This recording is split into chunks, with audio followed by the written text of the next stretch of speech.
Bem, irmãos, nós vamos estudar nesta manhã uma doutrina antiga, que nós conhecemos há bastante tempo, falando do milênio. Eu intitulei 1000 anos de paz. 1000 anos de paz. Hoje o mundo procura paz, não é? E muitas pessoas querem morrer porque querem encontrar a paz, não é? Tem pessoas que dizem, eu prefiro morrer porque essa vida é muito tumultuada. E muitos, por perderem a paz, até tiram a própria vida, suicidam, não é? E, na verdade, o maior anseio do ser humano é ter paz de espírito, ter paz no coração. E muitos não encontram a paz. Quando a gente vai em um cemitério, a gente vê total silêncio. Aqui em Belo Horizonte tem até um cemitério que se chama Cemitério da Paz. É um lugar tranquilo, não é? Essa semana eu vi uma reportagem de um homem que dormia dentro de uma cova. Uma cidade do interior, se não me engano, é Três Corações ou Varginha. E uma cidade do interior. Todo dia à noite ele entrava para dentro da cova mesmo. E chegava, tinha lá o colchão dele, lá dentro do túmulo. O colchão lá dentro, deitava lá dentro e dormia toda a noite. E aí o repórter perguntou para ele, por que é que você vem dormir aqui? Ele pegou e falou assim, é porque aqui eu encontro paz. Se eu dormir lá na rua, eu tenho medo das pessoas me matarem, e eu não tenho casa, e meus parentes não me querem, então eu vim para cá, durmo aqui, fico em paz. E é interessante, o milênio é um período de 1000 anos. Quando a gente pensa em 1000 anos, aí eu fico pensando, 1000 anos é muito tempo, né? É muito tempo. Aí eu tenho a minha avó aí, que está com 104 anos, que ela estava falando assim, eu não aguento mais, eu não aguento mais. Eu estou sentindo dor aqui, eu sinto dor ali, eu sinto dor aqui, eu não aguento mais. Aí eu falo, isso aí é porque 100 anos, 104 anos, está sentindo dor, é 100 anos o coração batendo, é 100 anos os músculos, as artérias, os vasos trabalhando, então dá dor. Mas eu não estou aguentando mais. Quer dizer, 100 anos, estou cansado de viver, não estou aguentando mais. Agora, 1000 anos, não dá para calcular, 10% já está difícil. Agora, 1000 anos, pois bem, mas existe esse período de 1000 anos. Tem o Apocalipse no capítulo 20. Os irmãos que quiserem acompanhar, os irmãos que estão nos assistindo na internet, pega sua Bíblia e acompanhe esse período de 1000 anos. Vou ler aqui alguns versículos do capítulo 20 de Apocalipse. E vi descer do céu um anjo que tinha a chave do abismo e uma grande cadeia na sua mão. Ele prendeu a antiga serpente, que é o diabo e Satanás, e amarrou-o por 1000 anos. Interessante, 1000 anos a pessoa vai ficar presa. No Brasil, eu já vi algumas sentenças dadas pela justiça de 380 anos. Pessoas que estão condenadas a ficarem presas 380 anos. Será que essas pessoas vão cumprir essa pena? 380 anos? Dificilmente, né? Até porque tem muitas saídas para ele deixar a cadeia ainda com menos de 60 anos. Dá uma pena de 380 anos, e o máximo quanto é? 30 anos. Coisa interessante, tem uma pena de 380, mas com 30 anos a pessoa pode sair da cadeia. Está vendo? No entanto, aqui essa pena amarrou por 1000 anos. E ele prendeu o dragão, a antiga serpente, que é o diabo, Satanás, e amarrou por 1000 anos. Será que Satanás vai cumprir essa pena? Hein? Essa aqui não tem escapatória. E lançou-o no abismo, E ali o encerrou e pôs selo sobre ele para que mais não engane as nações, até que os 1000 anos se acabem. Até que os 1000 anos se acabem. Está vendo? A pena de 1000 anos. Mas é só isso. E depois importa que seja solto por um pouco de tempo. Depois dos 1000 anos, Satanás será solto por um pouco de tempo. Agora, no versículo 6, o texto que nós lemos: bem-aventurado e santo aquele que tem parte na primeira ressurreição. Sobre este não tem poder a segunda morte, mas serão sacerdotes de Deus, de Cristo, e reinarão com eles 1000 anos. Enquanto Satanás vai estar preso por 1000 anos, depois do milênio, vai ser solto por um pouco de tempo. Tem uma outra classe de pessoas que vai estar como? Reinando com Cristo durante 1000 anos. Não é? Sobre estes, agora tem um marco aqui: bem-aventurado e santo aquele que tem parte na primeira ressurreição. Sobre estes não tem poder a segunda morte, mas serão sacerdotes de Deus e Cristo reinarão com eles por 1000 anos. Irmãos, isso é um período interessante. Enquanto para uns vai ser bom, para outros vai ser ruins. Após a segunda vinda de Jesus acontecerão coisas terríveis. Parece que teve uma profecia aí dos maias, que diz que em 2012, parece dia 21 de dezembro de 2012, o mundo vai acabar. E até a grande mídia passou aí essa profecia, explicando causas, razões, comportamentos. E essa semana, o prefeito de uma cidade do Rio Grande do Sul falou para a população dessa cidade, não sei o que, do Glória, lá no Rio Grande do Sul, São João do Glória, tem 20 mil habitantes, falou: guardem comida e estoque, faça tudo aí, porque vai acontecer uma coisa terrível esse ano. Eu não sei que data vai ser, mas vai acontecer uma coisa terrível. Mas a profecia aí dos maias diz que no dia 21 de dezembro de 2012 o mundo vai acabar. Certo é que Jesus, em Mateus 24, falou que vai acontecer muitas coisas, e algumas profecias já aconteceram. Não como essas pessoas têm falado. Antes que a restauração deste planeta pecaminoso seja concluída, haverá um período de 1000 anos.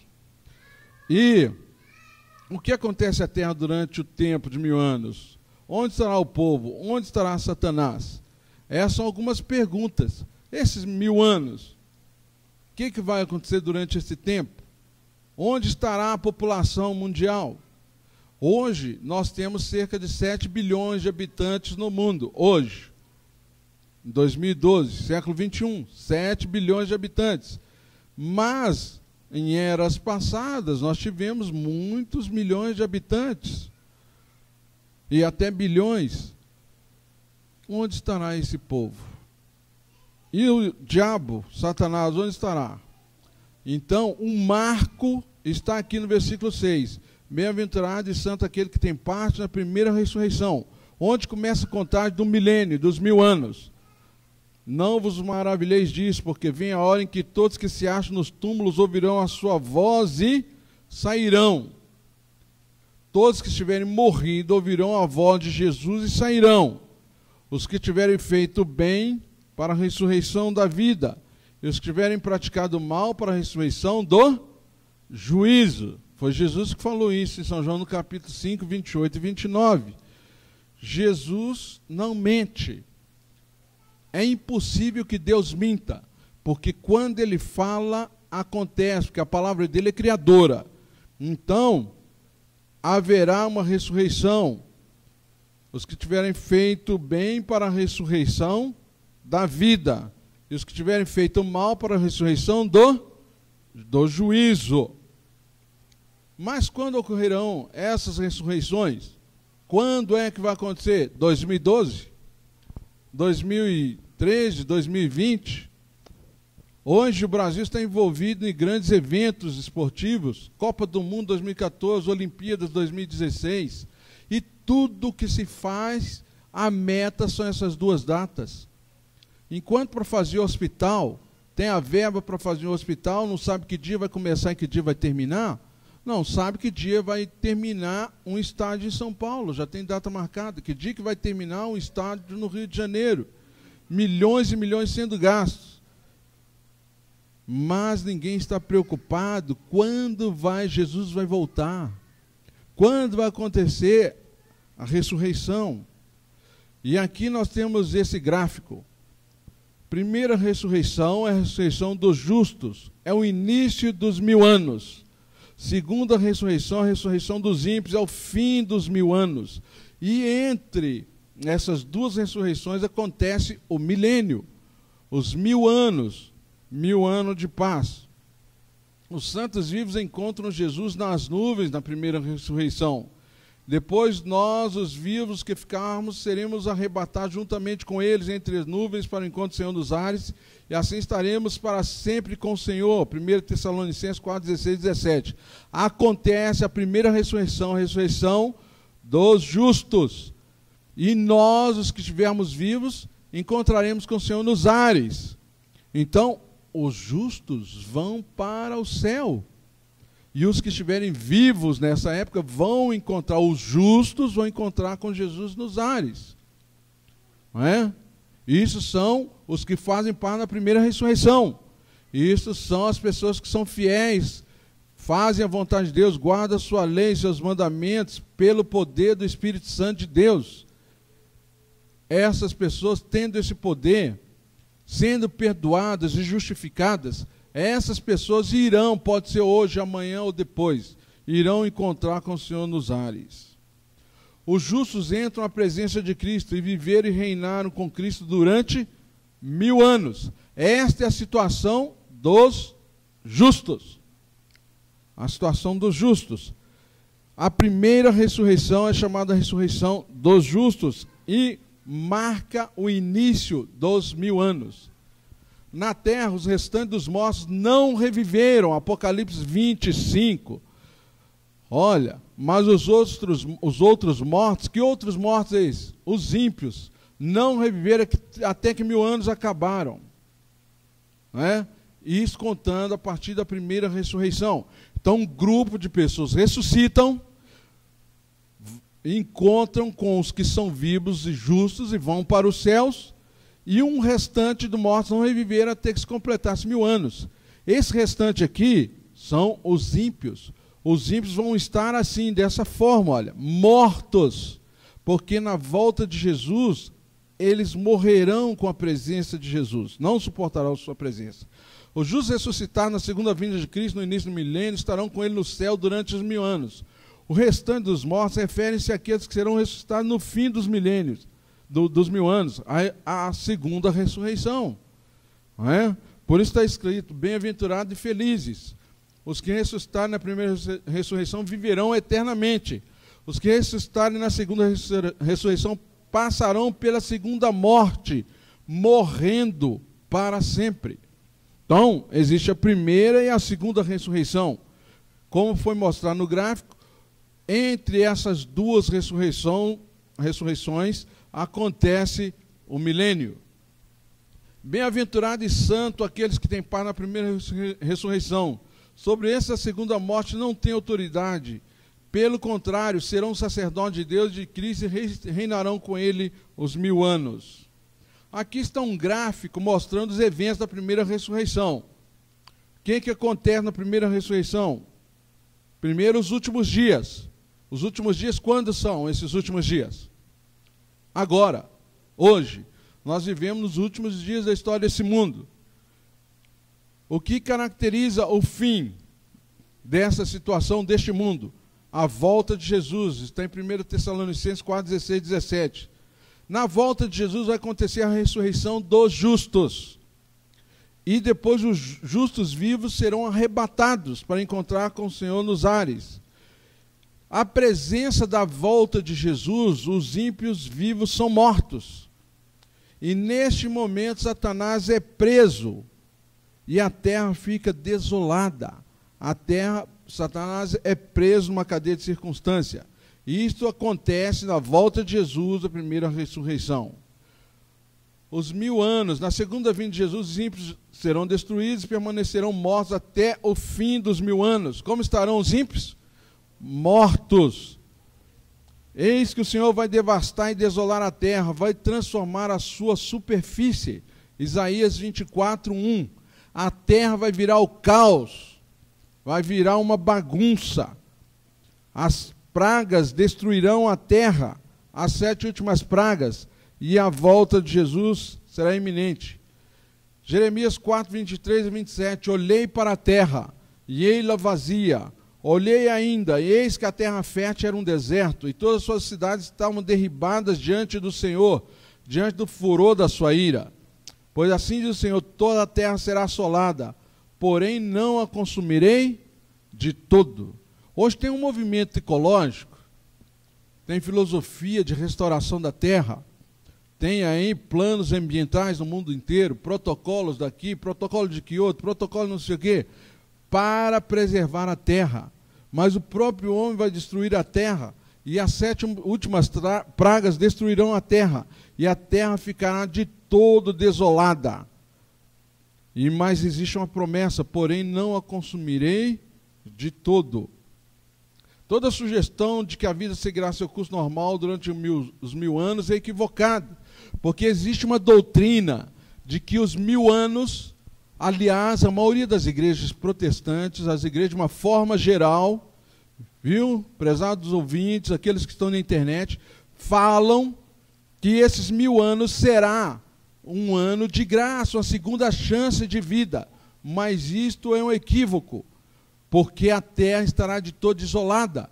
Os justos estarão nos céus e os ímpios estarão mortos. Não existe uma segunda chance para arrependimento, como se pregam doutrinas de igrejas aí, que são doutrinas que não estão de acordo com a palavra de Deus.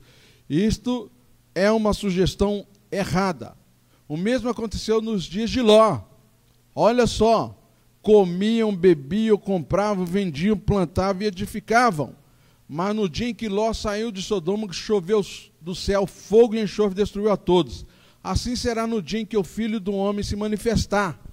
Vai ser normal. Às vezes a gente fica esperando uma situação diferente para a volta de Jesus, mas eu vou sair para trabalhar, como vocês.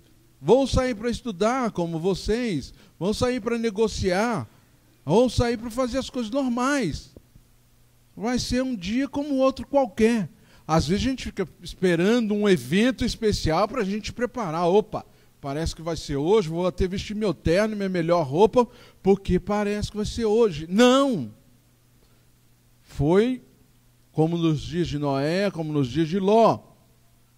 E muitos, ao sair de manhã, pode até não voltar por um acidente e tal, mas nesse dia pode não voltar porque Jesus vai vir. Ninguém estará vivo durante o milênio.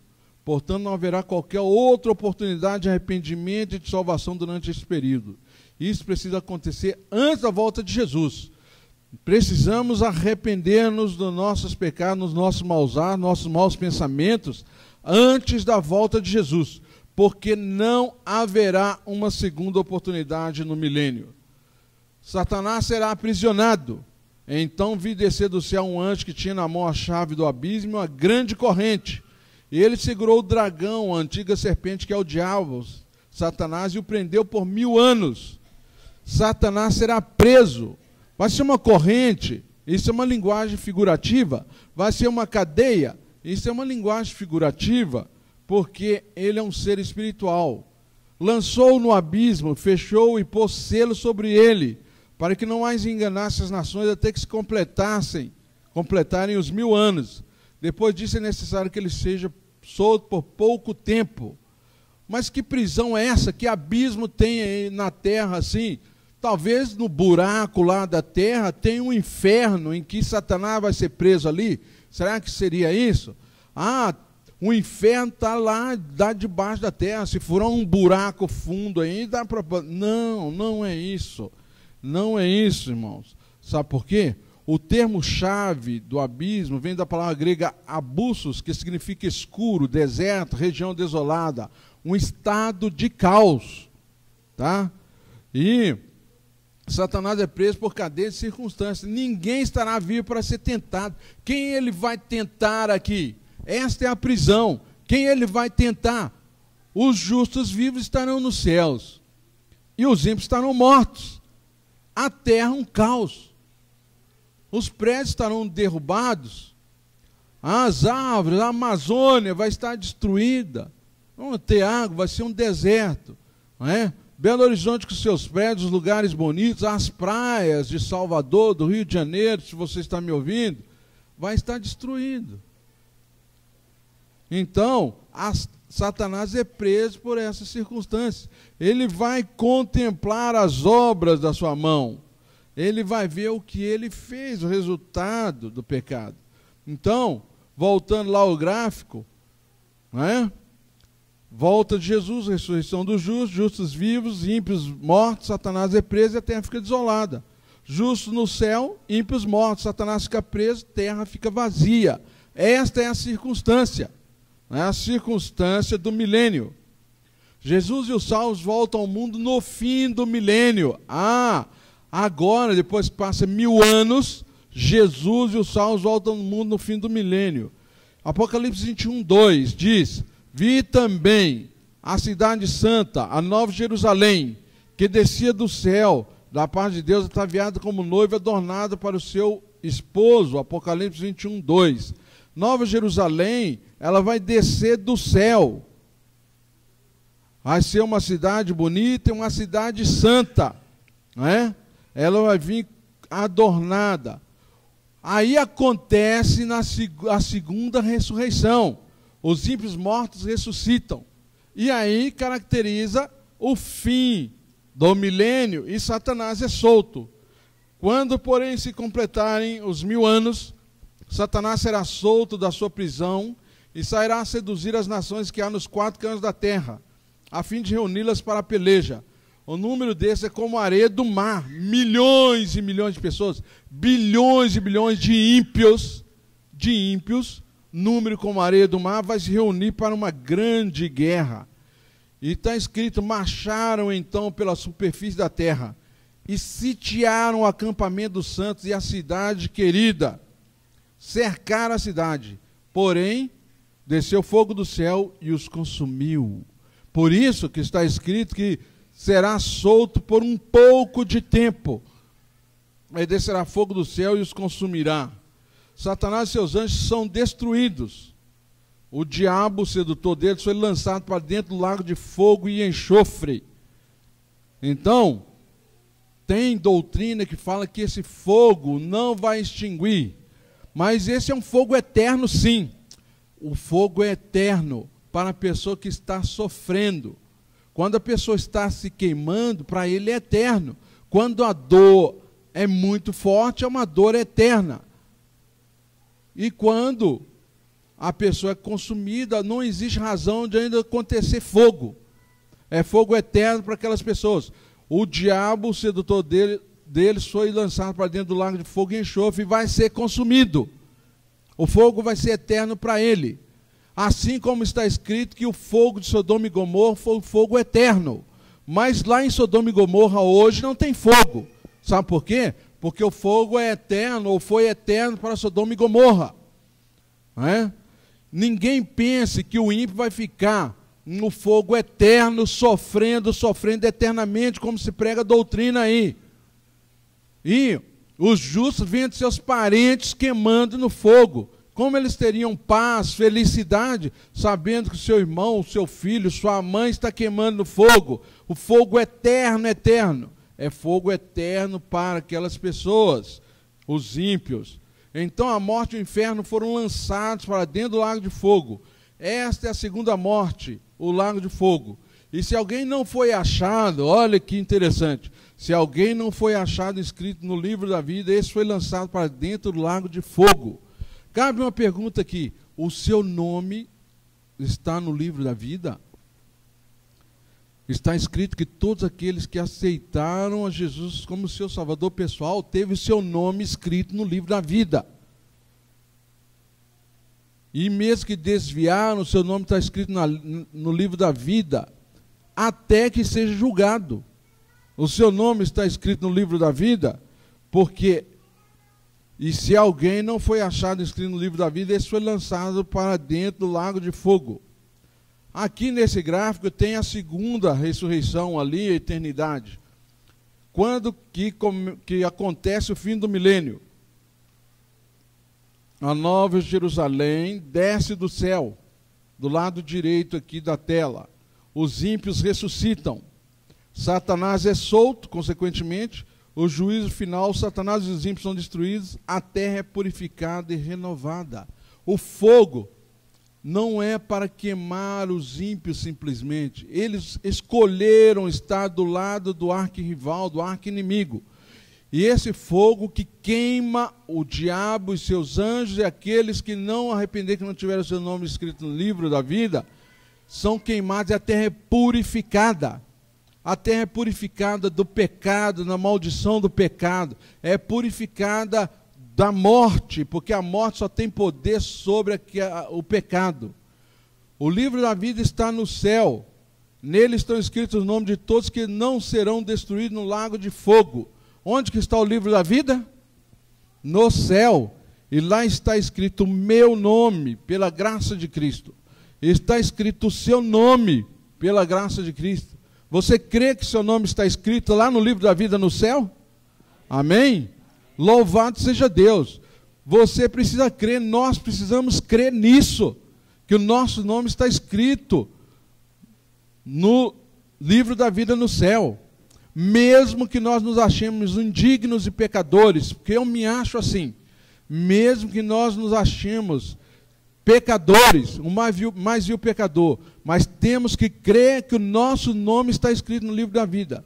Mesmo que não sejamos perfeitos, mas devemos crer na perfeição de Cristo, porque Ele se deu por nós, e o seu caráter colocado no lugar do nosso. Por isso o livro da vida está no céu, nele está escrito o meu e o seu nome, e de todos aqueles que não serão destruídos no lago de fogo. Deus e Jesus querem e anseiam escrever o seu nome nesse livro. Se você não tem certeza, Deus quer escrever o seu nome no livro da vida. Eles não querem que ninguém morra no lago de fogo. Deus não deseja que o ímpio seja destruído. Ele não tem prazer na morte do ímpio, mas que este se arrependa. Se você não entregou sua vida a Cristo, saiba que Deus não tem prazer de te destruir. Ele não quer lançar você no lago de fogo junto com o diabo. Por isso você deve agora pedir a Deus: escreva meu nome no livro da vida. Não precisamos passar pela destruição do lago de fogo. Deus não quer nos queimar. Deus não quer nos destruir. Esta é uma estranha obra para Deus. Se aprendermos a andar com Cristo aqui, continuaremos a andar com Ele onde? No céu. Mas se não queremos andar com Cristo aqui, como andaremos com Ele no céu? Não tem jeito. Não tem jeito. E quando andamos com Cristo, nós fazemos a sua vontade. Sabe por que nós pecamos? Porque nós nos afastamos de Cristo, deixamos de andar com Ele. Mas quando nós andamos com Ele, o pecado não está conosco. Porque onde está Cristo não tem pecado. E se eu estou com Ele, eu deixo de pecar. É como nós respeitamos o marido ou a esposa, a gente respeita o voto que a gente fez. Então, se acontecer alguma coisa que a gente não quer que o marido ou a esposa saiba, então a gente não faz perto dela ou dele. A gente preserva essa honra. Assim, se nós afastarmos de Cristo, nós somos tendentes a fazer as coisas erradas. Mas se a gente andar com Cristo, nós fazemos aquilo que Cristo quer. E se aprendemos a andar com Cristo aqui, nós não vamos pecar, porque Ele vai nos dar poder através do Espírito Santo para não pecarmos. Mas se nós afastarmos de Cristo, aí nós cometemos pecado. Então devemos andar com Cristo. E qual deve ser a sua decisão? Aceitar a morte de Cristo em seu lugar, permitindo que Ele o capacite a viver a sua vida de obediência neste mundo antes de sua vinda? Precisamos tomar essa decisão. Alguém aqui já deixou de tomar essa decisão? Pecar. Nós não pecamos Nós não somos pecadores porque pecamos, nós pecamos porque somos pecadores. Sempre repito essa frase. É um pecado inerente ao ser humano. Mas nós podemos deixar de pecar com Cristo, aceitando a morte, o sacrifício remidor de Cristo, e Ele nos dando o seu Santo Espírito e dando-nos força para vencer as tentações. Que Deus nos abençoe para que possamos compreender esta verdade e nosso nome esteja escrito no livro da vida. Amém.